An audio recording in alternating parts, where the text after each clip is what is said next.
আমরা আজকে একইভাবেই টমেটো এবং পেয়ারার মতো করে মিষ্টি কুমড়া রঙ করব। তবে আমরা এবার নীল রঙের বদলে সবুজ রঙ দিয়েছি। হালকা করে আমি আগে থেকেই সবুজ রঙ যেখানে যেখানে আমার ছায়ার প্রয়োজন আমি দিয়ে রেখেছি। এইবার দেখো, আমি অরেঞ্জ কালারটা একটু দিয়ে রেখেছি, সেটাকে ভালো করে শুকিয়ে নিয়েছি। এইবার আবার অরেঞ্জ কালার নিয়েছি, অরেঞ্জের সাথে একটু রেড দিয়েছি, এই যে শেড করে দিচ্ছি। আর যেখানে যেখানে আমি সাদা রেখেছিলাম সেখানে একটু পানি দিয়ে মুছে হালকা করে তুলে নিচ্ছি। এতে করে আমার আলো এবং ছায়া এবং যেই জায়গায় মিষ্টি কুমড়ার ভাঁজ থাকে সেই ভাঁজগুলোকে আমার আঁকতে অনেক সুবিধা হয়েছে।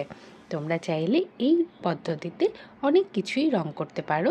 তোমাদের যদি আলো ছায়া করতে একটু সমস্যা হয়, কোনো রঙের ডার্ক শেড বের করতে একটু কষ্ট হয়ে যায়, তাহলে এই পদ্ধতি হবে তোমার জন্য সবচেয়ে সহজ।